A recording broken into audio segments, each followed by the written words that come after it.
actually as happy as I could possibly be. Ken Epler is a local veteran who struggles with PTSD after an incident just days before combat in the 1991 Gulf War. Since then, he's taken his love for art and made it his safe space. Balloons popping, fireworks on the 4th of July, cars backfire, and your family doesn't have any idea why you're upset when things happen like that. So, like I said, I went straight to my drawing table or my easel to try and find happy places as quick as I could. In the time Epler has been painting, many of his works have been displayed in the Evansville Wartime Museum and the Mesker Park Zoo. Today, during the Take Your Kid to Work Day event, he shared with children his art and how his most recent work has made its way to the nation's capital. I had postcards made of my painting through the Evansville Wartime Museum, and I started passing them out. And I passed one to the guy that runs the Evansville Vet Center over on the east side, and he made contact with Peter Boyd and Congressman Messmer's aide. Woods and Woods Law Firm also invited other guests from the Wartime Museum to allow the children to get the opportunity to interact with veterans. Children need to see here today is that that's who we serve. It's veterans, and there's so many different ways that we can serve them. It's not just here in this business. It's at the Wartime Museum. It's Honor Flight. It's all these different organizations out there. Epler says he'll be meeting Congressman Messmer on July 22nd. He says people can view the painting until September. In Evansville, Deontay Bush, Eyewitness News.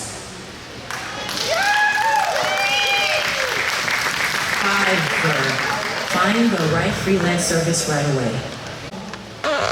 A nice, sultry, kind of close day in Evansville.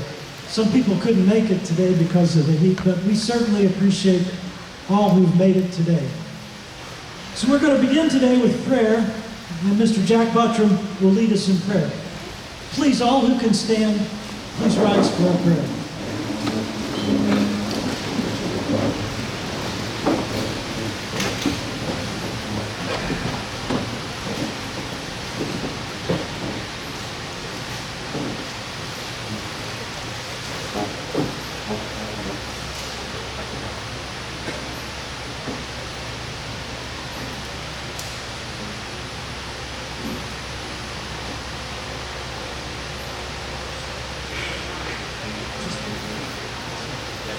Thank you for letting me be here.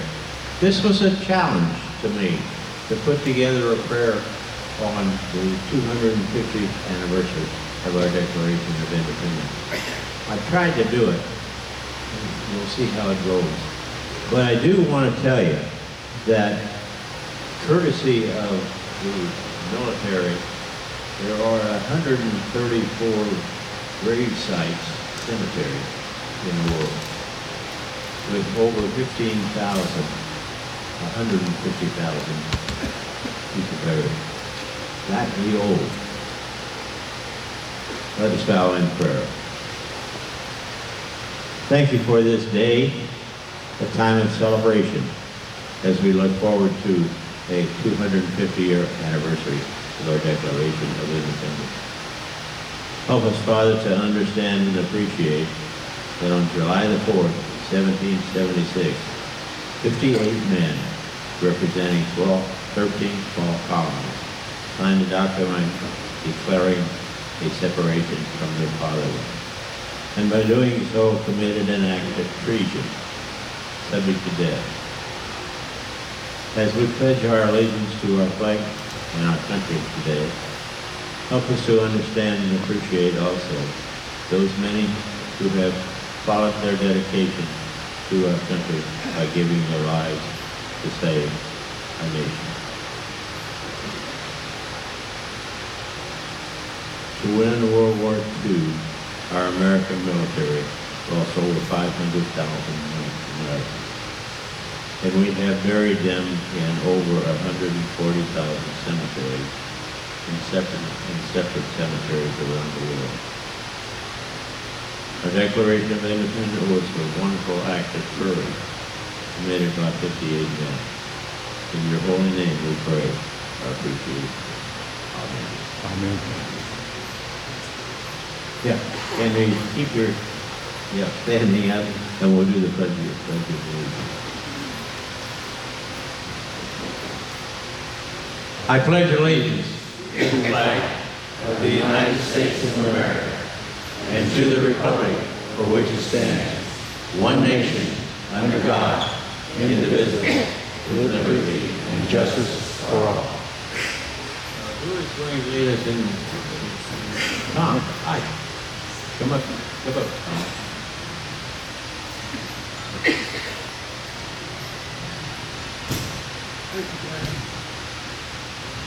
Please join me in the singing of our national anthem.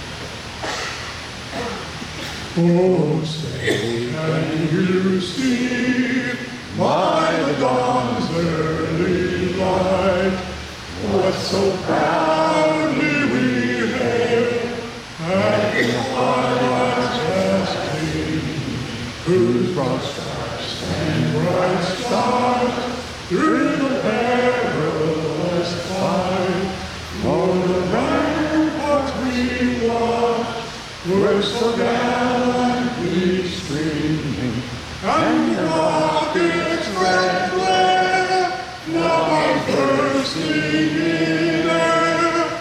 They proved through the night that our flag was still there. Oh, say does that star-spangled banner yet wave o'er the land of the free and the home of the brave? You got a good voice. Tom Withers. Thank you for coming today. This is a real special day, close to our 250th anniversary, as Jack said so well in his prayer. I got several announcements. We go to our main speaker. Kenny, can you come up front? Mr. Kenny Elpers is our artist. And this was on TV last night. You just saw what was on TV, but he created that piece of art, and him and Nancy Sanderson talked to Congressman Messmer, who's been here a couple times, and he's on the way to D.C. with that picture. What's the name of that picture, Kenny? The Enduring Spirit, and that got 3 youngsters.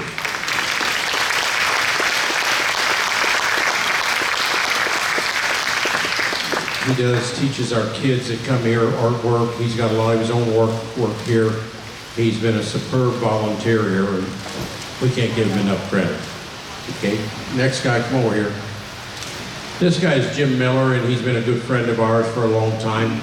He helps run a museum in Newburgh, okay? Newburgh in Warwick County is becoming is the highest growing population in the last 2 decades.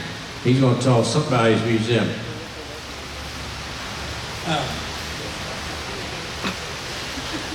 I'd like to invite everyone to visit our newly expanded and refurbished Newburgh Museum at 503 State Street in Newburgh, Indiana. Our hours are Friday, Saturday, 12 to 4, Sunday, 12 to 3. It's a beautiful little place. It just blows our own one away. So please come and visit us. Okay? Admission's free. You don't have to pay. But if you want to donate something, you can. Thank you. Thank you, Jim.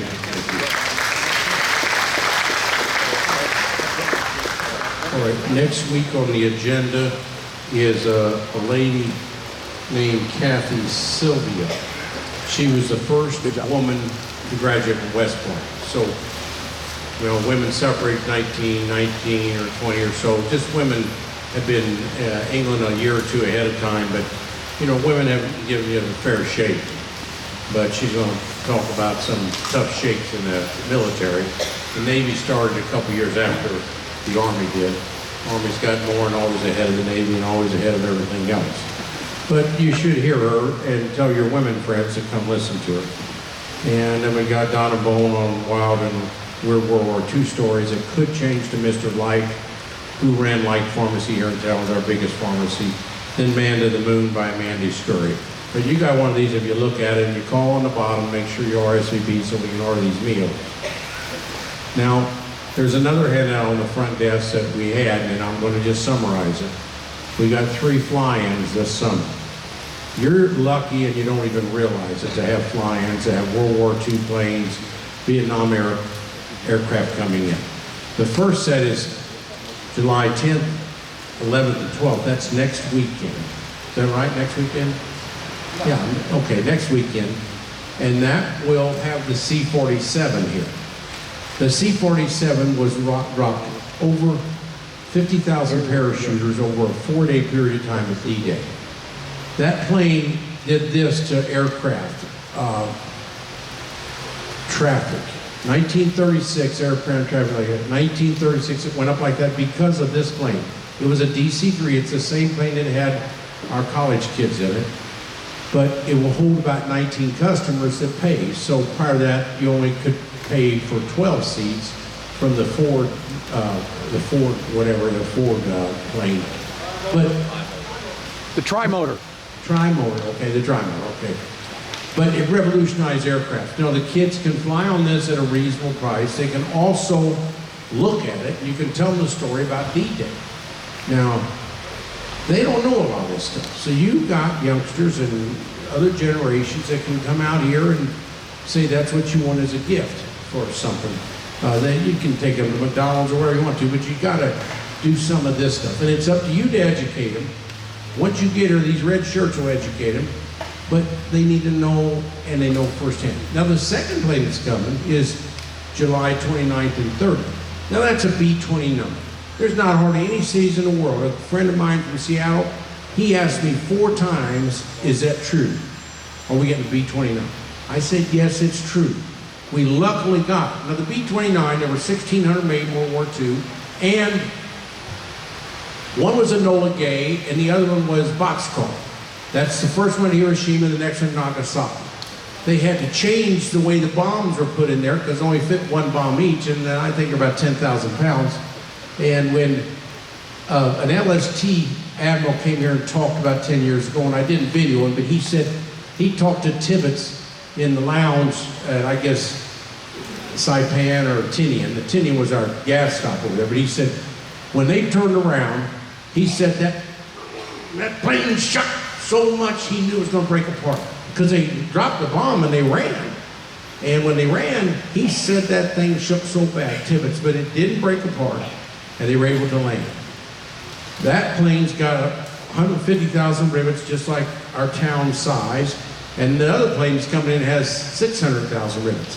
Now that plane dropped the atom bomb, and I will tell you, I asked nurses, I asked other people, when did the atom bomb drop? Well, in 1965 over in Da Nang. Now you think I'm kidding? I quit asking because I got too depressed. That has changed civilization, the nuclear attack.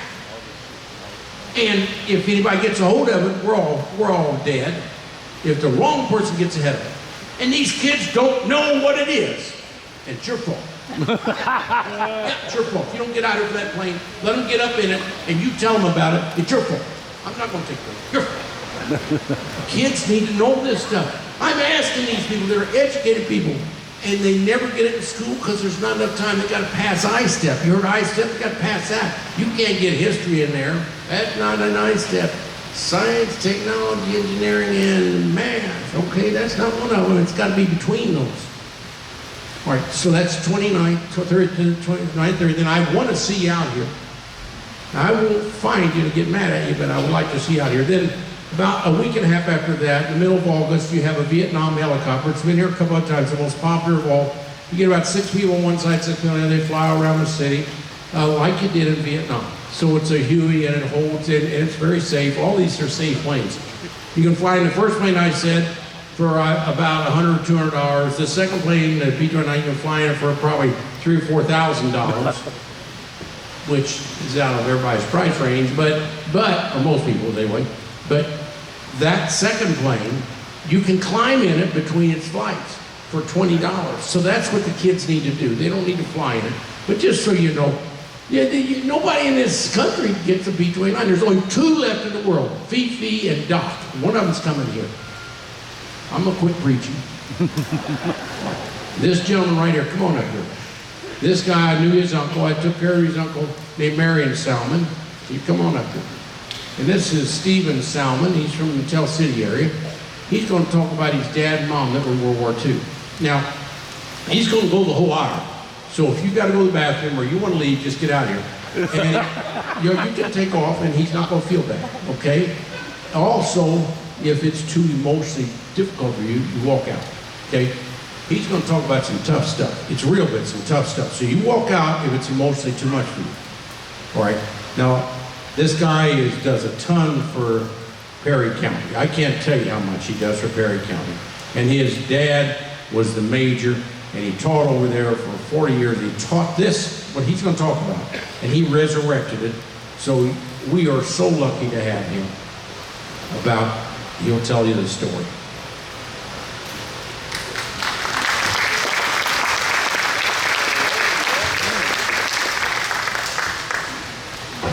Sorry, I got neuropathy. I have to sit.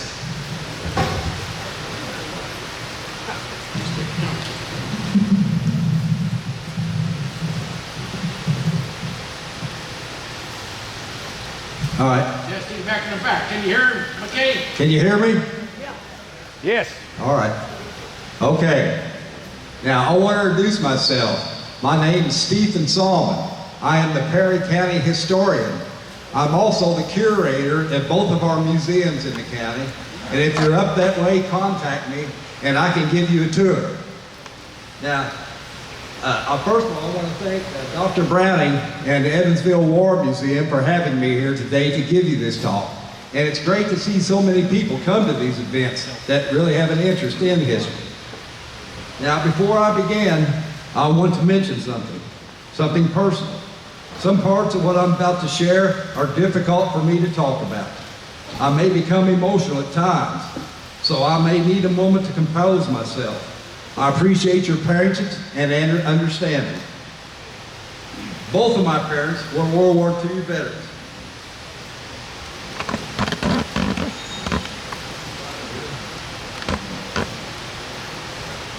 Both of my parents were World War II veterans. My father, oldest Edward Saalman, survived the Batann Death March and endured 3.5 years as a prisoner of war under the Japanese. His experiences are documented in books, including Corregidor, The Saga of a Fortress, and The History of the U.S. Marine Corps, Pearl Harbor to Guadalcanal, and a few other publications. But he wasn't the only.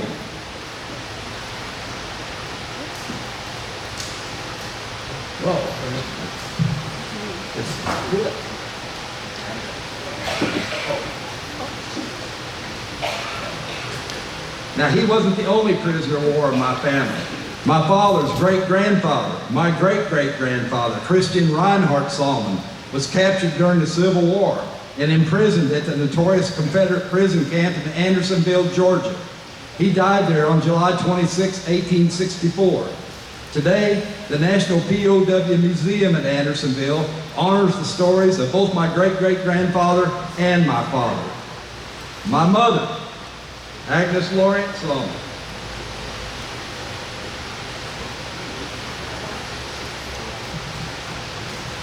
She also served during World War II. She was an Army nurse who served on the front lines during the Battle of the Bulge. Later, she was in the first group of nurses during the liberation of the Bergen-Belsen concentration camp, the same camp where Anne Frank died.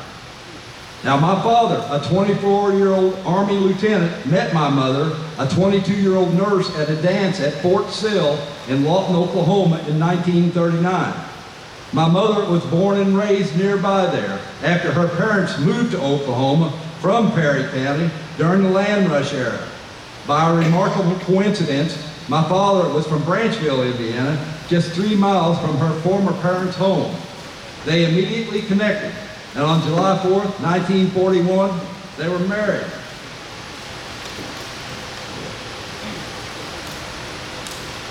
They were married at Mineral Wells, Texas, at a military wedding. A few weeks later, on August 15th, my father reported for duty with the 4th Marines and was shipped directly to the Philippines. My mother accompanied him to the Presidio in San Francisco, where he boarded the President Cleveland. She later recalled watching the ship sail out of San Francisco Bay from the Golden Gate Bridge. Little did she know it would be over 4 years before she ever knew what happened to him. After arriving in the Philippines, my father was assigned to General Douglas MacArthur's staff and arranged for my mother to join him in Manila. He secured a nursing position for her at the General Hospital there. My mother had originally booked passage for November 27th, but her departure was delayed until December 7th. While waiting to leave, she stayed with her brother Henry at his home in Beverly Hills. On December 6th, the day before the attack on Pearl Harbor, my father called and told her not to come. The next morning, Henry woke up with the shocking news that Japanese had bombed Pearl Harbor. Soon afterward, her mother, Mary Belvalorant, called in a panic and begged her to return home to Oklahoma. The following day, as my mother boarded the train back to Oklahoma, a blackout was in effect because a Japanese submarine was shelling the Pacific coast. On December 8, 1941, the Japanese invaded the Philippines. My father remained there until the islands fell, and he was captured on May 6, 1942. During his imprisonment in Japanese prison camps, his weight dropped from 170 pounds to just 92 pounds. When General Douglas MacArthur returned to liberate the Philippines on October 1944, the Japanese evacuated nearly 4,000 prisoners from the island ahead of the invasion. Only 235 lived to tell the tale, and my father was lucky enough to be one of them. Now I'm going to read my father's speech that he delivered to the American Legion in Ferdinand, Indiana in 1974. I was lucky to find it. About 8 years ago, a distant relative told me that her son, an Army captain, had a copy of his speech on a cassette. At the time, he was stationed in Afghanistan and had taken it with him. She explained that he would play it, recording for his soldiers under his command to give them courage before they went out on patrol. It took me a couple months to transcribe the recording. It is deeply moving and at times difficult to hear, but portions may be hard to digest, and I believe it is worth sharing. Here it is. I have been asked by many of my friends and my newspapers all over the country for a complete story of the campaign of the Philippines and the fateful years of prison life which followed.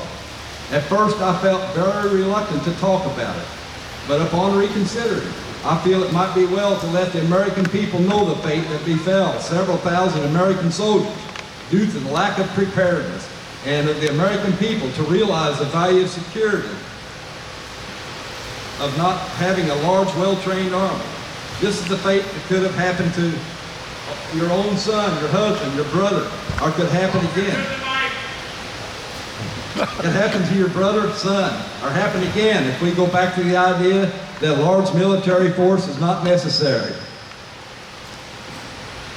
Now, back in the 1930s, when World War II began, the United States became a pacifist nation. We took our battleships that we had out in the ocean and sunk them. We disbanded our army, and actually, in 1932, the Army of the United States was roughly 6 to 9 times larger than the police force of New York City's 135,000 personnel. Now compare that to the 9 million in the German forces, and 7 million in the Japanese service, and 3 million in the Italian service. Now here we were, a country, one of the wealthiest countries in the world, and one of the freest countries in the world, with a military force that could do nothing. And we didn't. It is no wonder that people such as Adolf Hitler, Tojo, and Benito Mussolini, those who were greedy with power, hungry with power, saw their opportunity and took advantage of it. If this country had kept a strong military force back through all the 1930s, we would have never had World War II. They would have not acted. They would have been afraid to. If that happened, all those billions of dollars spent to fight World War II would have been utilized for something more important and more beneficial to mankind, but it wasn't. Of course, if it hadn't been, or if it had been, we wouldn't be here or having the memory we have of World War II. Just think of the lives that could have been saved if we would have kept a strong military force. I was one of the unfortunate individuals who helped pay the real price for that unpreparedness. I was in the Philippines quite some time before World War II began. I was young. I was ignorant. I was more adventurous than anything else. I thought this would be a great chance to get some excitement, and I had my share of it before it was all over. Little did I realize how unprepared we were. So when war began, we had plans of what was going to happen in case the Japanese attacked the Philippines. They would have been drawn up as early as 1936 by General Douglas MacArthur. The plan was just exactly what we followed. The only thing wrong, plans don't always work out. The plan was that if we could hold out for 6 weeks in the Philippines, help would arrive from Hawaii in time to save our hides. But little did we realize at the time, the United States Navy was going to be completely wiped out at Pearl Harbor, and there would not be enough ships to get through safely with any troops or any supplies to the Philippines. So as a result, that help had not arrived. Now the situation in the Philippines was like this. We were to hold 6 weeks. The Japanese made their invasion, and their plan was to take us in 3 weeks. Rather, that plan worked out. We held out for 5 months, and this hurt their feelings. Now I'm going to talk a little harsh about the Japanese. I want to tell you this before I say too much. I have forgiven them, but I have not forgotten. There are some who may question, why are you telling this story? We're at peace. The Japanese have changed their attitude. They are a peaceful nation, and that's just fine. But the Japanese government has never apologized to any of us and to our government for what happened to the troops who are in the Philippines. And until they do, I'll keep telling this story. I think people should know it, and I'm not ashamed to tell it. I'm glad to tell it. But I want to let you know, I have forgiven them. Now to begin with, we held out longer than they expected. This upset their whole plan in the Far East. They did have plans, and this had come to light in later years. They had plans of taking Australia. This was their next step.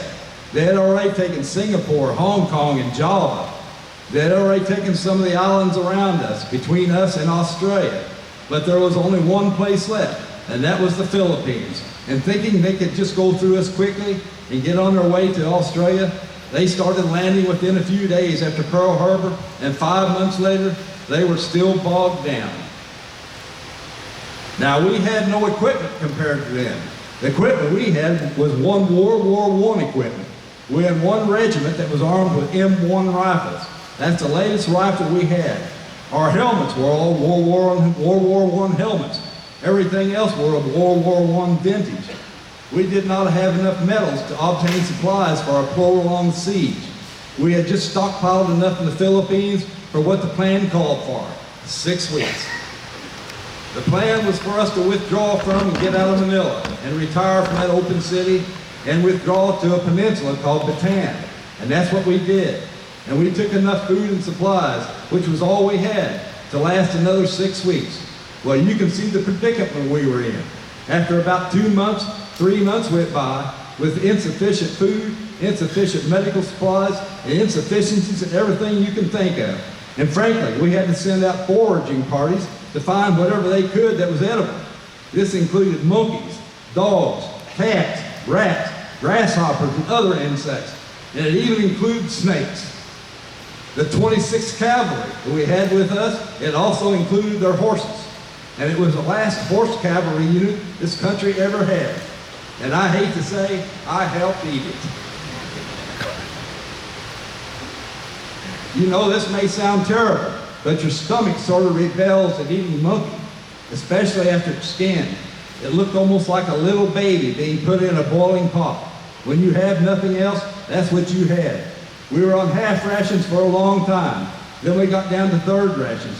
Now, most of you veterans know what a military ration is. It's a supply you normally eat, and you get down where you eat just half of that. Then you get down to where you eat just a third of it. Then you got down to where you only had a sixth of it. Many of us fell sick. We were suffering from malaria. We had no medicine. Our quinine supply was the only thing we had at the time for malaria, but it had disappeared. It was gone. And in delirium, you sat in your foxhole and fought a battle with 100 to 102 degree fever all day long, being very sick. But we had to do it. How we managed to do it, I don't know how we did it, but we did. Now, the organization which I belonged to was the 57th Infantry Philippine Scouts. It was all Filipino scouts, some of the best seasoned troops that were there. We were used as shock troops in the same way like in Vietnam. The Green Berets were used. We were continuously being pulled from one place to another. Wherever the Japanese would break through our lines, we would dig in to take our place and move them out and push them out. For 5 months, we were able to do it, but it took a heavy toll, especially being a white person assigned to the Philippines. We stood out like a sore thumb, and our losses amongst the officer personnel were very heavy. It makes you shudder a little bit, like when we were sitting on a big bank during the lull and the fighting, 3 of us sitting together, and all at once the guy in the middle, his head is blown off, with blood pouring out of his neck hole. And it was very discouraging when in one day's time, after seeing the number of company commanders that were killed, there were 4 company commanders in my battalion, and 3 of them were killed, and I became company commander. You start to realize your turn may be next. But I have always acknowledged since then, I have found somewhat feelings, like when your time comes, it will come, and not before. Finally, the end of the fighting came. It had to come. There was no way around it. The surrender of Batann was on April 8, 1942. We didn't know what it was going to be like. I'm afraid if we did, not too many of us were equipped for what we were going to suffer. I don't know what we would have done, but we would have done something else. We were starting to be rounded up. All of our weapons were destroyed. The Japanese came through and searched us, took our money, our billfold, our pictures, everything we had, anything of value, our watches and rings and whatnot. We were lined up and started on a march. Now, part of them marched 60 miles, part of them marched 80 miles, and part of them marched altogether 120 miles to a little town of Campus and a place called Camp O'Donnell. There has been a book written by a man by the name of Donald Knox.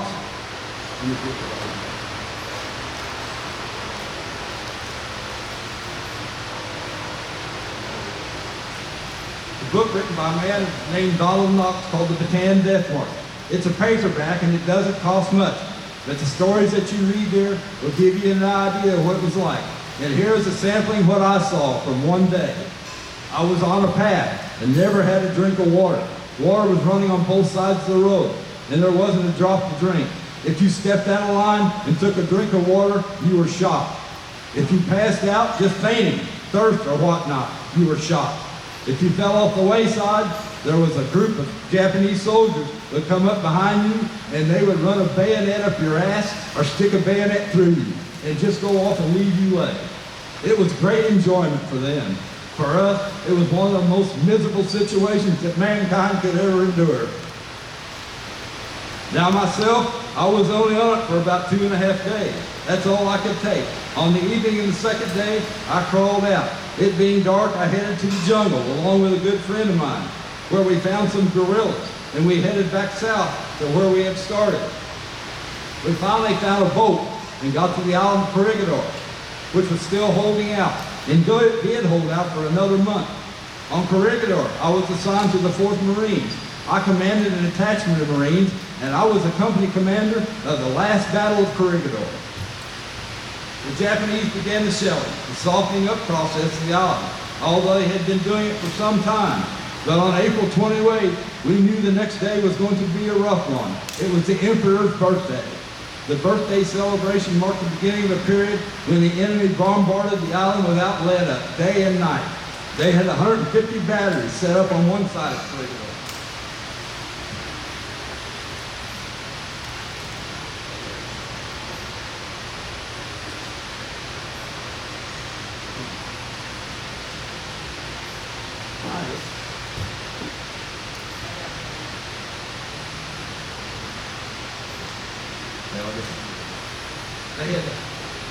They had 150 batteries set up on one side of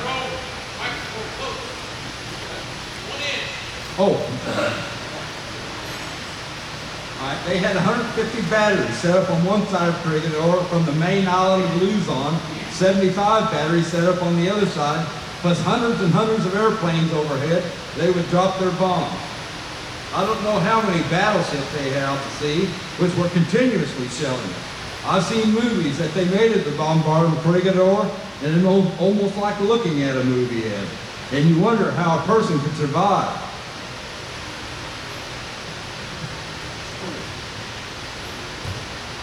All right? And there were times when at midday, it was almost like it was dark. The sun was completely blotted out.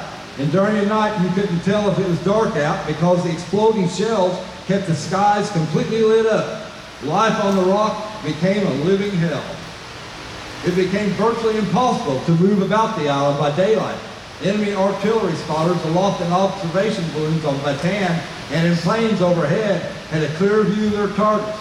The dense vegetation that once covered most of Corregidor was stripped away by blast and fragmentation. In one day, May the 2nd, it was estimated that for 5 straight hours, between 3,500 and 4,240 millimeter artillery shells had fallen on Corregidor. The island was like it was beaten and burnt to a crisp. But actually, there was very few people killed, because if you were down in a foxhole of any kind, your chances of survival was very good. The Japanese were confident that their preparatory bombardment had knocked out most of the fight of the Corregidor. Our biggest desire was having something to eat. We did have adequate water supply on Corregidor, but we still lacked adequate food. We were still hungry. After 30 days of bombing and 30 days of fighting, on the morning of May the 6th, after heavy shelling, I remember we had one long searchlight and reached out over Manila Bay. And just a little before daybreak, about 4 in the morning, which was their dawn, all you could see was nothing but landing barges full of thousands of Japanese troops coming straight towards Corregidor. Well, with that knowledge of their coming and to see them mass and coming strong, all we could do was start shooting. We had one 105 millimeter artillery gun left that was in operation, and we were about out of ammunition for it. All you had to do was fire at point blank range. In other words, you didn't figure distance, you just aimed in the general direction, and you couldn't hardly miss anything when you fired because they were that close together and coming right at us. I remember when daylight came and looking out over Manila Bay, between there and Batann Peninsula, my remarking to my battalion commander, I really believe we could walk all the way to Batann on the dead bodies floating in the water. The Japanese commander, General Masahara Homa, had actually sent word calling off the invasion because of the severe outbreak of malaria in their ranks. And the master commanding Japanese officer said General Homa had sent word out for his troops to come home, thinking he couldn't take it. Well, he was wrong. His troops had already landed, but it didn't matter. We couldn't have repelled them. We were out of supplies. I think we had about 3 or 4 days of food left. They had landed their tanks, and we had nothing to fight tanks with, not a single anti-tank gun. Finally, General Wainwright had come out waving a white flag. Now when they captured us this time, we were put inside Malinta Tunnel. If you see it right in the middle there, right when the net goes off, right at the angle for Malinta Tunnel there. And they put tanks across the entrance, the flamethrowers on them, and they finally forced General Wainwright to surrender all the troops in the Philippines, which he was forced to do. And that ended the war, as far as we were concerned. Then came 3.5 years of struggling, from torture and starvation, just to survive.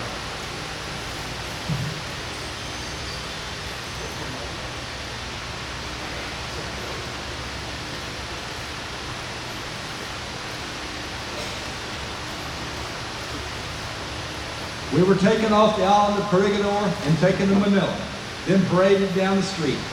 The entire rank of sickly, unshaven, unkempt, dirty, filthy squads of soldiers. No chance to bathe, no chance to shave, and not much chance to eat. And they let the Filipinos look at us. Japanese thought this would humiliate us. It did, but it didn't do what they thought it would do. They were wanting to win the respect of the Filipino people, but it didn't do it. Young kids, Filipino kids, ran out in the line of march and gave us cups of water, and gave us cigarettes, and some of them waving and saying, "God bless America." And it got to the point where the Japanese couldn't stand it any longer, and they made them all disperse and go home. We were then taken to a prison in a camp called Cabana Tuan, and there we were kept for about 5 months. The death rate, starvation from disease were amounted to at one day, we had as high as 70 died. And it was usually 15 to 20 a day. There was no burying process except for a big hole in the ground. And each day he carried out the dead and threw them in this hole. Then threw just a little bit of dirt over them, just to cover them. The next morning he brought in more dead and more dirt until it was filled up. And then we dug another hole. I don't know how many holes we dug. There was usually 400 to 500 men buried in each hole. We tried to keep some record of who was being buried in these mass graves, but there was no way of identifying most of these bodies. The food was rice, 2 cups full a day. I hate rice today. I hate rice mainly because I never had enough of it. Everyone in there, every once in a while they gave us a weed that we made soup out of. It tasted horrible. We had no salt. We had no seasoning of any kind. Just plain rice, day after day after day. And half the time there was maggots in the rice. But you ate it anyway because you had nothing else. At one point, we had several men with dengue fever and diphtheria that broke out in the camp, and we had no medication. Somehow or other, through the grapevine, the Filipinos had attached word to Manila that there was enough dengue fever and diphtheria here, and a Catholic priest in Manila, who was a German, an ally of Japan, came to the prison camp with the diphtheria antitoxin. He went to the Japanese commander and asked him, please let him give this to the American doctors. The Japanese commander took the vials of medicine and threw them on the ground, stomped on them, and broke every one of them. His reply was, I don't care how many died. The priest was taken out, and nobody heard of him again. Now, at this particular time, in October 1942, there was a request made for those who could walk and were strong enough to go on a detail. They would take 1,000 of us on into an island called Mindanao, 800 miles south of the Philippines. I thought the situation could not be any worse there than where I was, so I was one of the volunteers that went. Now, 1,000 of us were put in a ship. In the hole we were put down in, it was about 100 by 200 feet. 1,000 of us rammed in there, and there was standing room only. We had no clothes, we had no shoes, everything was gone. The only thing you had in the way of clothing was a G-string or your underpants. Now you manipulate it around until you could stretch out by having everybody in a row we were in to spread their legs out and straddle between each other's legs and stretch out and lay there for a half an hour or so. Then it would be somebody else's turn. And remember, there was no toilet facilities. And where you were laying is where all your waste ended up, underneath of you. In a week it took for us to get to 800 miles. By the time we got there, it was about 3 feet deep all over the floor. We were covered in it. The stench was unbearable, and with it came the flies. They were swarming and biting, leaving welts all over your body. It was also very hot in there. We had no water to drink. Some men became so thirsty that they passed out. Some of them died. We finally arrived on the island of Mindanao and sent to a camp about 50 miles north in the middle of the jungle from a town called POW. And we were put in what was then a penal colony for Filipino convicts. They turned the Filipino convicts loose, but kept a few of them there to show us how to work. And the rest of them, I don't know what they did with them. But when those Filipinos had been sentenced there before the war, they were able to bring their families with them, and they were assigned a house. But they couldn't get away because of nearly 50 miles of jungle in every direction. It made it almost impossible to get through. But anyway, while we were there, the treatment was better. We managed to pull ourselves together by working on details on the outside of the prison fence. We could eat better. It wasn't because we were given more food, it's because we were finding food out on our details and getting what was available to us. Now we became quite experts at stealing food. And sometimes we talked the guards into letting us have some extra food, like papaya fruit, growing on the outside, and bananas. We helped grow bananas. And we planted rice and kept a little bit of it hidden on us each time we went out to work. And we worked in the rice paddies. You waded in the water up to your knees all day long. We worked about 12 hours a day, sometimes 14 hours, just to get the job done. I had to drive an old caribou, sort of like an oxen, with a plow. And you travel about 1 mile an hour plowing the ground and planting rice. I know some of you have seen pictures of some of those rice fields and how it's done. And I did that day in and day out, many, many, many days. You sort of learned while working how to take care of yourself. Anytime you had a chance to get a hold of anything else to eat, you took advantage of it. I remember one time when I was helping dig a ditch, some of the old Filipino convicts had been in there, had raised some chickens. And sometimes the chickens would get inside the prison tents. On this day, we were digging this ditch, and this old hen got into the prison yard. I told my buddy, I'll keep an eye on the guard, and you do something like cut your foot a little bit and hop around and act like you're hurt real bad. You get that prisoner guard's attention, and I'll get that chicken. Well, he did. He started yelling and got the guard's attention. The guard went over to see what was the matter with him. And I took my shovel, I hit that hen over the head as hard as I could. I had an old rag I kept around my shoulder to keep from getting sunburned. And I wrapped the hen up in this rag, and I dug out a little hole there in the sand and buried it. I planned on later, when we were done with the work that day, I would come by and pick up that chicken and see if I could smuggle it into camp. Well, we went back to work, and I looked out of the corner of my eye, and there was a chicken had come to. It was jumping up and down with sand, and the sand was going up and down. The guard walked right by it. I didn't know what to do. While the guard was looking the other way, I jumped out of formation and started jumping up and down on the old hen, and it stopped. I went back to work. Later that afternoon, I went by there, and I scooped up the rag with the chicken, and I stuck it under my arm, and like it wasn't anything. We got to the gate, and of course, they would search you. If they found anything on you, they would beat the heck out of you, usually breaking both of your arms. I started to walk through the gate, and this little short guard came up along with a big tropical helmet on. I got in the middle between two men, with one on each side of me. When the guard got to me, I just grabbed the rag, held it up over his head. He checked my pants and walked on to the next guy. I walked right on through the gate. Of course, I got the chicken in, but the next thing we had to do was figure out how to cook it. You can't imagine how deprived we were of everything, how valuable anything was when you have nothing. We found some paper. Then one guy had a tin can. Tin cans were especially valuable because you could make a homemade knife out of it for yourself.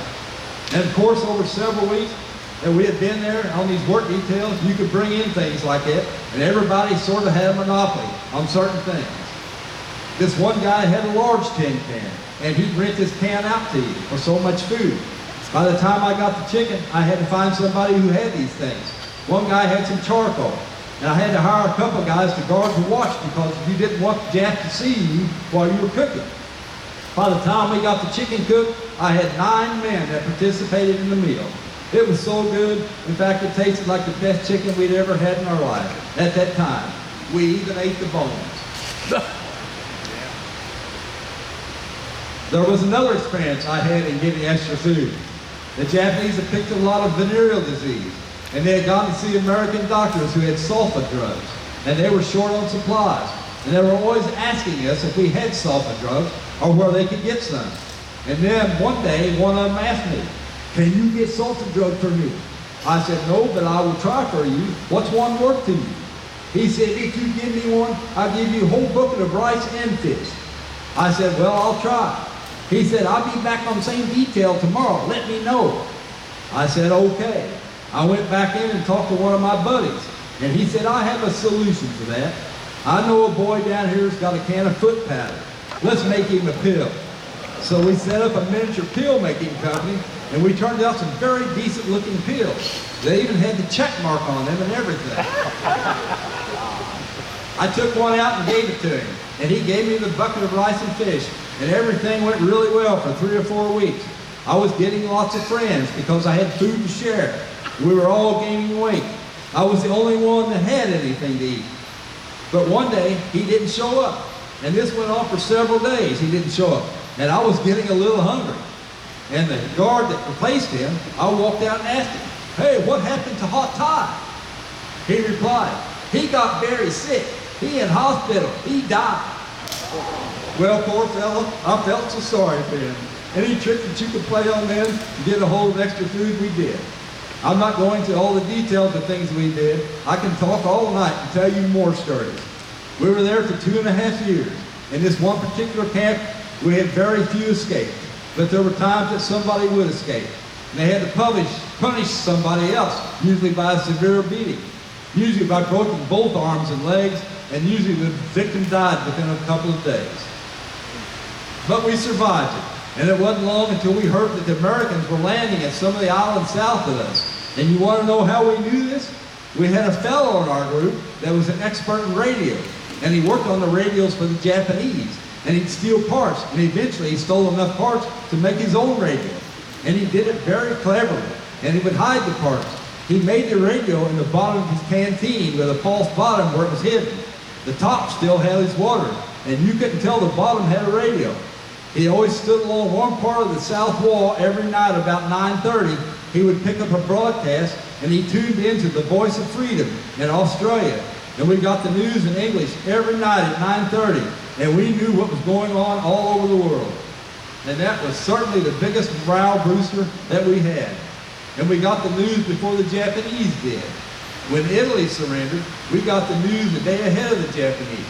Now, when the Japanese got the news like that, it was usually about a month old. They had to go through their propaganda machine, and they delayed in passing it down, especially if it was bad news. But they heard us talking about it, and they didn't believe it. They thought we were just trying to pull the wool over their eyes about Italy. But 3 weeks later, they found out it was true. This made them very mad, thinking that something funny was going on here. They wanted to know how we could have known this 3 weeks ago. So one night they raided our barracks about midnight, and made us all get out of bed. They stripped us and made us all stand at attention until daybreak. They went through everything there was in that prison camp looking for that radio because they knew we had one. And there it was hanging on the wall right in front of them, and they never did find it. And we used that radio all the way up until the end.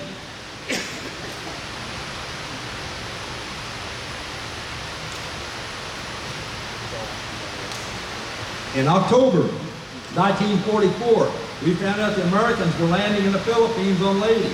We got the news that night. We were so excited. You can't imagine how elated we were. The Japs decided we weren't going to be happy about the news. So they decided to move us out to the Philippines ahead of the American invasion. After the invasion started, we were taken back to Batann, where we'd started from 2.5 years ago. We were there for just a few months, and things had gotten a little better for everybody because so many of the soldiers in that camp had died, and they were able to take care of many less prisoners. There were 3,650 of us that were still walking. The rest were too sick to be moved. About 1,000 were just so bedridden they couldn't hardly be moved. So they took us back to Manila, and they were going to load us with half the men, or 1,800 each, into 2 ships and move us out on 2 different days. I was in the first group, and there was this other group. If you could trade places, you could. They wouldn't allow it. It so happened, most of my close friends and best friends were going in the second group. So I tried all night to get somebody from the second group to come over into the first group to trade places with me. But I couldn't find anybody that wanted to trade.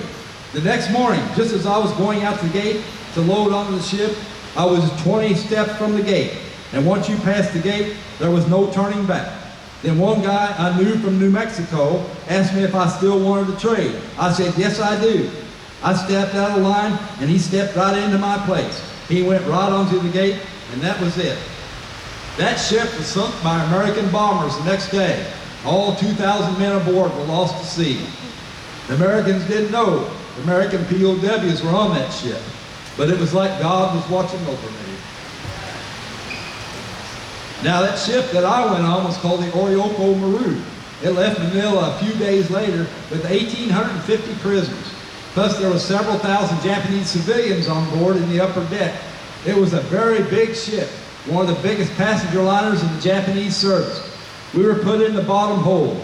It was very hot, very suffocating, and the air was really hot. In fact, we had almost no air at all, nothing. We left that evening, got in Lingayen Gulf in the middle of the night. The air was so bad, men were passing out. We were suffocating. Plus we had no water, and men were fainting because of thirst. Now I knew what it was like to travel on these ships because like I told you, I had done it before. I knew what the situation was going to be like. So while I went on there, I carried a canteen of water on me. Others didn't have any. I got over into a corner of the bottom of the hole in a far, far corner. I knew that's where the air would be the best, and I lay down on the floor. Late that night, men started going crazy. Now this is a part that's hard to believe and hard to tell, but it happened. We actually had people that went thirst crazy. Almost all of us were armed with knives. Many men lost their minds and crawled about in the absolute darkness, armed, attempting to kill people in order to drink their blood. We had some of these men who went completely crazy with thirst, slicing the throats of some of their best friends standing next to them and drinking their blood. They even cut their own blood vessels. They drank their own blood. Men began drinking their own urine. Now these men had reached the breaking point and beyond. They could not help themselves. They didn't know what they were doing. This frenzy continued on until about 10 o'clock the next morning, when the American dive bombers bombed our ship. They didn't know we were aboard. And one of the bombs came right into the hole, and when it exploded, it threw men's arms, legs, blood, and intestines everywhere. Nearly every man was covered in blood. The explosion tore open the sides of the ship, but it did let in air, and it started letting in cool water. There were about 800 or 900 men, or about half of us were killed. And those of us who were still alive started to get out. There was only one rickety ladder for us to get out, with hundreds of men standing at the bottom. I looked at that ladder, and the ship was also on fire. I thought there had to be a way to get out of here, because there were too many of us climbing that same ladder. But there was a steel beam that had dropped down the center of the hole. It was perpendicular with the wall and just barely leaning against it. I went to it, but I was so weak, I couldn't hardly stand up. I looked at that steel beam. I wondered if it's possible to climb it. I don't know where the energy came from, but I climbed that beam like a squirrel. I didn't feel like I had a bit of weight. I didn't have much. Now, just a few minutes before, I was so weak I couldn't even move. I got to the top and went over the side. I found a bamboo pole and picked up two of my buddies who couldn't swim, and we started ashore. We were lucky. We were close to shore. The Japanese made sure that those of us who were heading to shore in one straight direction were let go. Those who swam in other directions were shot in the water. By the time we got to shore, there was only about 600 of us left. We were taken to a tennis court at San Fernando on the north shore of Luzon. We were kept there for about 8 straight days. And during those 8 days, we were never given a bite to eat. And to get water, you had to get in line. And we stayed in line all day long. Because by the time you got a drink, you got back in line because you were thirsty again. And so you just kept in line and took your turn to get a drink out of one little stream of water, just barely driven. After the 8th day, they brought in a truck with 2 sacks of uncooked rice, and they passed it out to us. Every man got about 2 spoons full.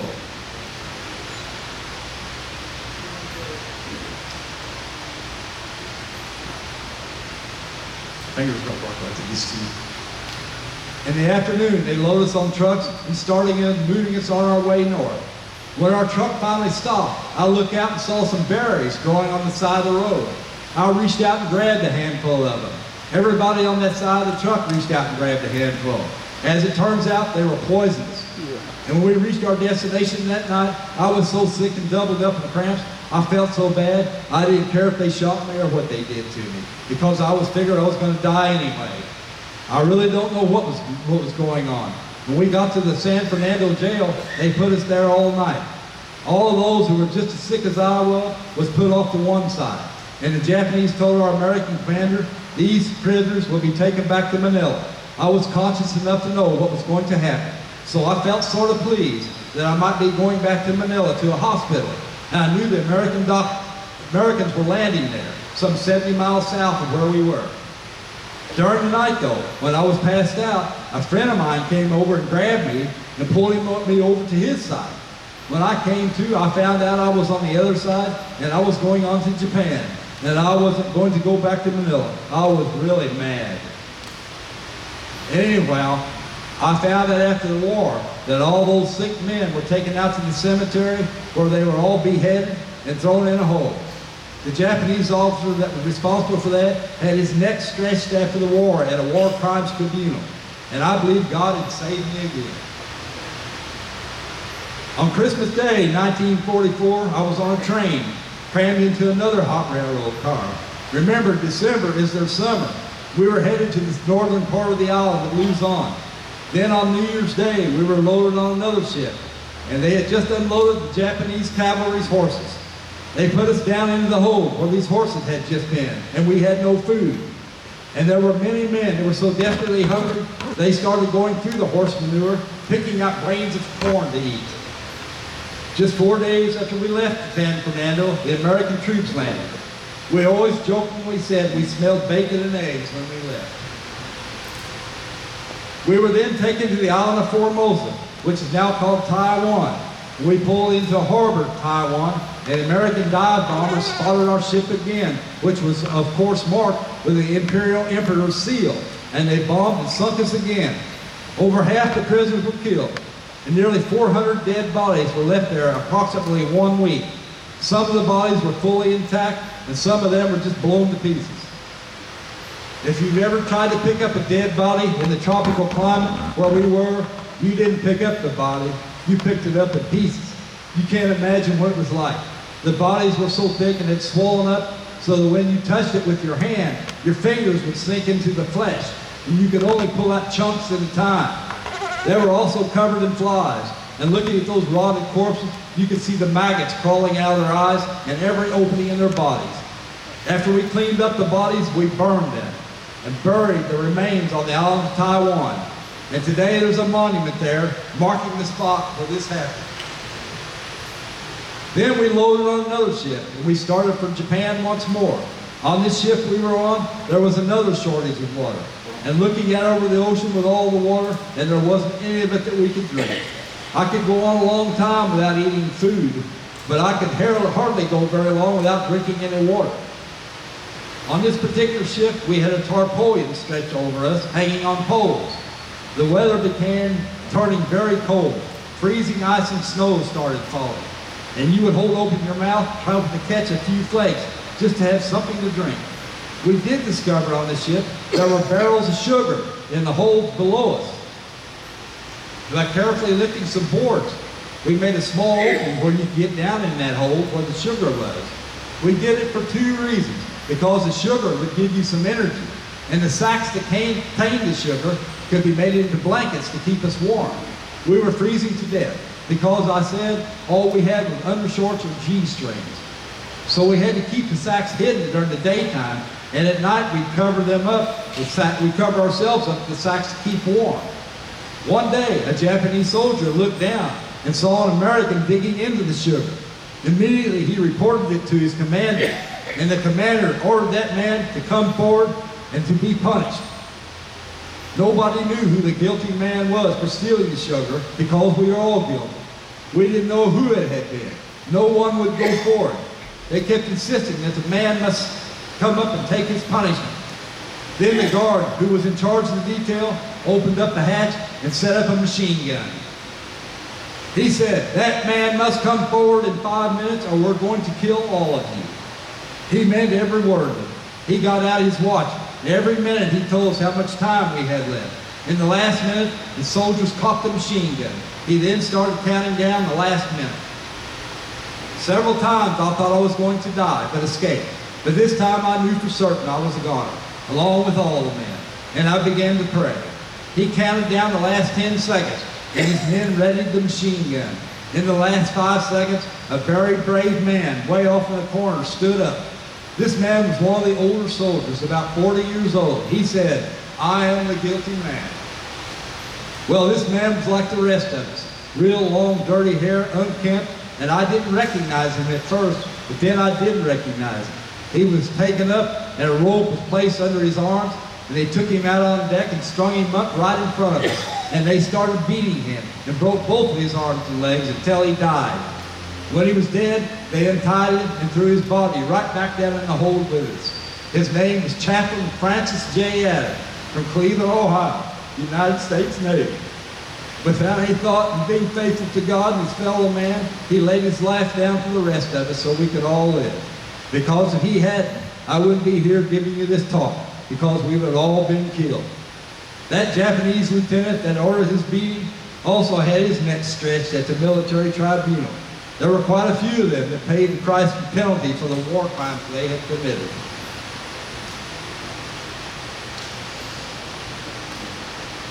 We arrived in Japan on my birthday, January 30th, 1945. I was 31 years old.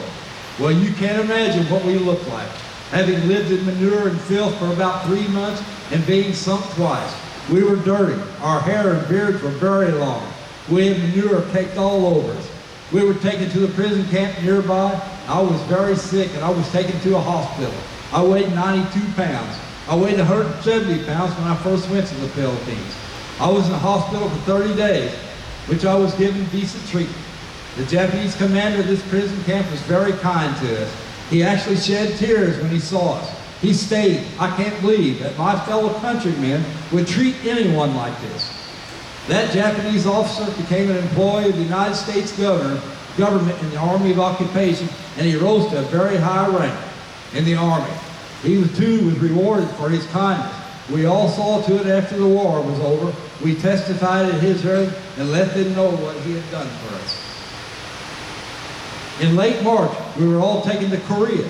We were put on a train and rode the train all the way across Korea to Manchuria, 100 miles to the Russian-Siberian border. On August 3rd, the Russian army declared war on Japan, and they came rushing down from the border toward us and crashed the gate with the prison gates with their tanks.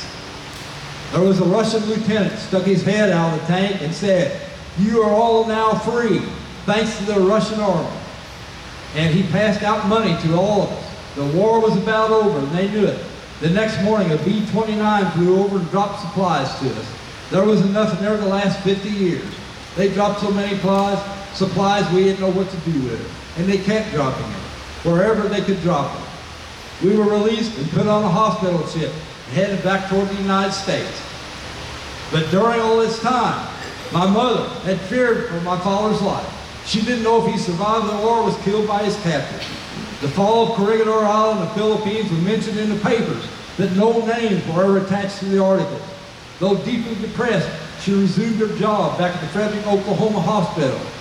Distraught, she finally realized she had to do something, and that something was to join the military. When she first tried to join, she was turned away because she was still married. Her priest told her he would help her file for enrollment so she could join. She joined the U.S. Army Nurse Corps, enlisted in 1943, and volunteered to go to China, hopefully to be near my father if he was somehow found alive. But instead, my mother was sent to the European theater of operations. The war was raging in Europe, and Army nurses were badly needed there. She and 7 other nurses crossed the Atlantic Ocean early December 1944 on the Queen Elizabeth. There were 17,000 American troops on the ship, and several times they had to dodge enemy U-boats. After landing, she had to carry a 60-pound backpack and wore a steel helmet. She marched 8 miles to the hospital, which was just a tent with cots for the wounded and a large table used for surgery. It was a MASH-type unit. They got a helmet of water daily to wash their hair, clothes, and to bathe. She said eventually the water became so thick she just had to throw it out. She was stationed at the evacuation hospital starting from December 1944. Her unit set up from 1 to 15 miles from the front line. She could hear the bombs exploding when the Battle of the Bulge was raging. Wounded soldiers were coming in so fast they hardly had time to patch them up. She helped do over 200 amputations while the battle was raging. She said she didn't sleep sometimes for over 2 days at a time. Her unit set up on airstrip. As the armies moved so fast, it was difficult to keep up with it.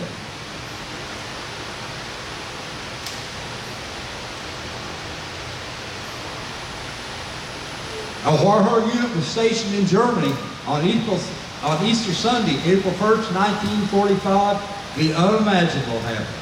News came that sent shockwaves of disbelief through her mind. A profound mix of joy and sorrow overcame her thoughts all at once. She nearly fainted. A letter postmarked December 1944 in Manila had arrived from my father stating he was still alive. The letter was found in a mail bag that was floating in the Pacific Ocean for over 2 years. It said for 2.5 years he was confined to an old prison and worked in rice fields on an island in the Philippines. They would get him up at 3:30 and they would plant rice all day. The Japanese tortured the prison and fed Americans rice containing bugs. The wonderful news raised her spirits, and it gave her a new sense of determination. Finally, the Battle of the Bulge was over, but she was totally unprepared for what happened next. On April 15, 1945,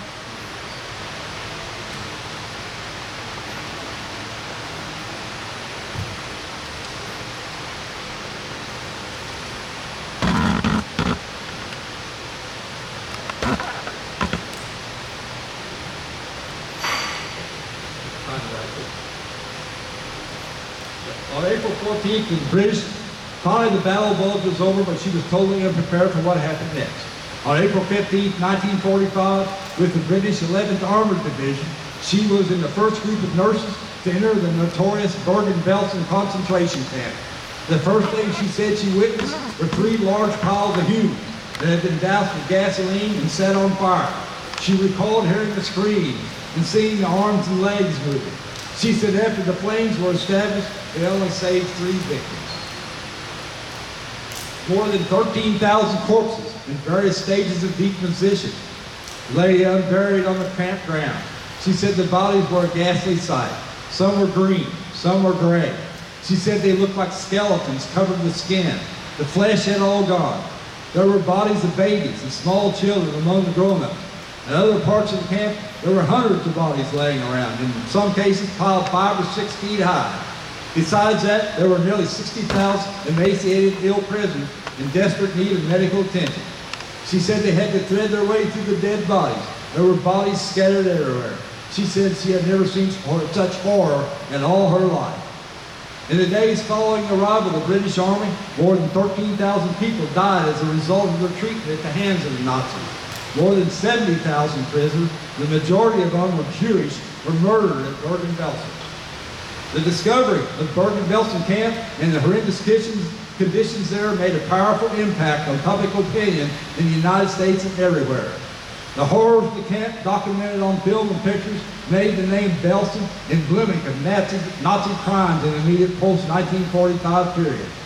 Anne Frank and her sister Margot perished from starvation and typhus at Bergen-Belsen just weeks before it was liberated. Following the liberation of the camp, the building was burnt to the ground to stop the spread of disease.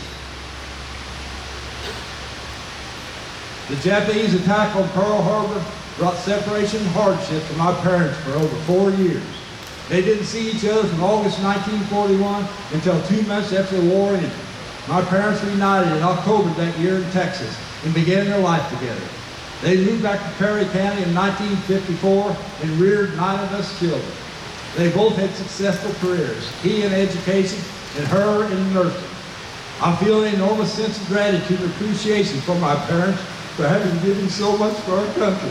The public proclaim my gratitude for what they did right and for the positive qualities and values they passed on to us. My father died May 24, 1989. My mother passed on March 16, 2001. Rest in peace, Mom.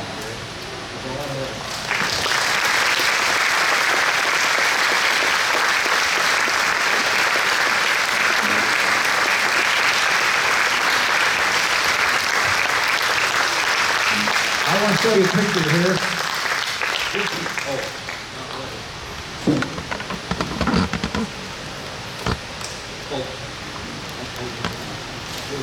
This is my father went back to a reunion in 1972 in the Philippines of all the prisoners of war. And this is Ferdinand Marcos. He was the president, later a president of the Philippines. He was a brutal dictator, really. But my father was in the camp with him, and he met him there, and he had the picture taken with him. And another thing I didn't mention, when the war broke out, my dad was in charge of the secret codes, and they were passing to Manila.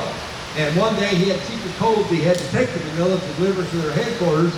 And he got there, and the guy that met him there was Governor Whitcomb of Indiana, who ended up being a prisoner of war too after that. And that's another little detail I left out. You're good. That's it. That's all I had. That's President Marco. Thank you. That's absolutely superb. Unbelievable. Thank you, Stephen, for doing that. Now, this is the most important part of this, even though yours is important too. We're going to have questions and answers. So start thinking of them. We got a microphone with Mr. Jason there and Kirk over here. So You just raise your hand, you get a microphone, you gotta leave, go ahead and leave. You gotta go to the bathroom, go and leave. But we're still gonna ask questions, okay? First thing on this, Fernando, did he give anybody shoes? I think his wife had 6,000 pair of shoes. Yeah, okay, I didn't understand what you were saying. Okay, his wife had 6,000 pair of shoes. Did she give any shoes to the guys that were at this exchange? I doubt it. They're pretty greedy with their stuff. You gotta talk into it, like this, that's it. Okay, unfortunately, I got a call from the VA about the time you got started. And I was wondering, are they gonna have a transcript of what you just said so I could read the whole thing? Because I missed probably 6 or 7 minutes of it. I'll tell you what, I'll give you this copy I have with me. Okay. Because I've got it on the computer at home and I can print it out anytime. Okay, thank you very much. First of all, we'll make a copy for you. We have a copy in our archives, and all of these are videoed and they're up on our website and should be available within 15 to 30 days. So you can rehear if you want to hear this or anything in the past 3 or 4 years. But you have to go to our website. You have to ask for the talker. You have to have a little bit of sense. Don't go to Google everywhere. Just go to our website and then search. Okay, next question over here, down there. Okay, tell your name and get the microphone straight. How are you related to Saalman? Yeah. This is Kenny Gwynn. You've got to talk straight into there. Yeah, I like that. How are you related to Saalman? Yes, she is my niece. Can't hear you into this microphone. Yes, Sally is my niece, and she gave a presentation here a few months ago about her experiences in the Iraqi war. She was wounded by a suicide bomber along with other nurses. In fact, the story was in the New York Times. It was the most deadly day for women soldiers in the service since the beginning of the time. And there was, I think there was five were killed in that explosion. Other questions out here? Okay, this was also called the Death March, the Batann March. He really went into, this guy was traveling everywhere on the ships, and it sounded like a real nice trip, but go ahead, Mr. Brett Holt. And Brian Brett Holt. We lost a cousin in the Batann Death March, Tommy Head. They never did find his body. They left him after he was bayoneted on the road. He fell out and they bayoneted him and they had to walk on by and they couldn't pick him up. Do you recall offhand how many were killed in the Batann Death March? I know it was several thousand, but I don't recall how many it was. Well, my father told me the first ones they captured after the Batann battle, they were the weakest soldiers there were. And they started them the first on the march. And before they got there, almost all of them were dead because they were so weak anyway. And he said all you saw was dead bodies on the side all the way to where they marched. And I guess that's why they called it the Death March. A couple things on that. If you think MacArthur left, and he left right in, I think, in the March, and he took 24 people with him on 4 PT boats. He left 90,000 American troops on that island. 90,000. So out of this, some of these were caught. In the Batann March, I think there were 12,000 Americans and 80,000 Filipinos. And I don't know how many were lost, but it was it's a 60-mile trek that was too much and they had poor nutrition. Any other questions here? There was a guy that talked here named Spike Bell about 6 months ago. He talked about Governor Edgar Whitcomb. And his book, he became our governor, I think, 68 to 72, and he wrote Escape from Corregidor. This guy had a lot of guts. Not quite as much guts as your dad, but he had a lot of guts. Can you tell us, was he in the Batann March because he swam back and forth Corregidor and he escaped and came back? You gotta get in the microphone. Yeah, he escaped from a prison camp that he was in. In fact, he escaped twice. They caught him the first time, but he escaped the second time and they didn't catch him. Was he with in your dad's prison camp? No, when in the prison camps, they weren't together. He was in a different prison camp than my father. If you go into our room over here, right under where those people are standing. There's a room over there that's gives honor to World War II veterans. There's a whole section on Mindanao. How you pronounce that? Mindanao? Mindanao. Mindanao. And there's a guy that went to Boise High School here, and right where he was talking about when they took the boat back over to Mindanao, this guy was there 2.5 years. His mom got a KIA note that he was killed in action. So we have a whole display of that. And also on the opposite side of that is about a lot of nurses in World War II that were in the Philippines that escaped, and all of them got out of there without getting killed. I think about 19 of them over in that same area that your dad was in after he got out of Corregidor. Yeah, my dad says several nurses were with him in those prison camps. So if you think of Philippines, Teddy Roosevelt expanded the world for the United States in 1898. They took over the Philippines, and that was under our control until 1946, I believe. In 46, then they got their own independence, but it was an island control, but it made a very good stopover for all kinds of communication, for travel, for other things. So Philippines are very important to us in our, greatness of the country. Okay. Name, you got to say your name. You got to say your name and what. Yeah. My name's Ann Wilson. My father-in-law was a prisoner of war for 3.5 years. Excuse me. Closer to the mic. Her father-in-law was a prisoner of war for 3.5 years. Speak up so we can hear you. Yes, he was 3.5 years in prisoner of war. He said only by the grace of God he got through that. He did the hatred. He was the calmest man. He had the softest heart.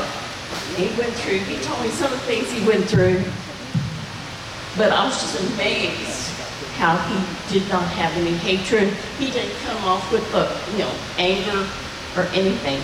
This is, he said, by the grace of God, he got through.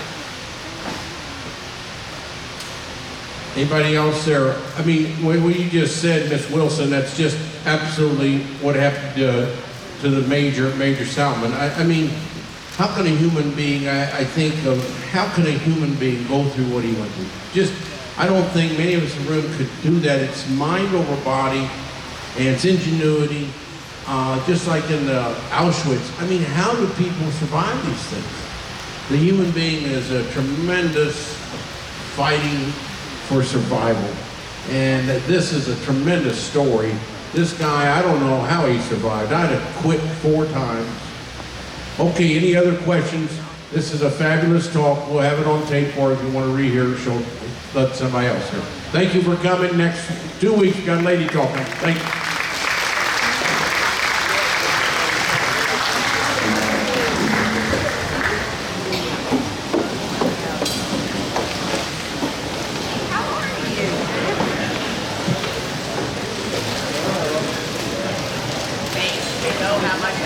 Good seeing you. Good to see you. You tell your honey that I said hi. I will. Take care, Ann.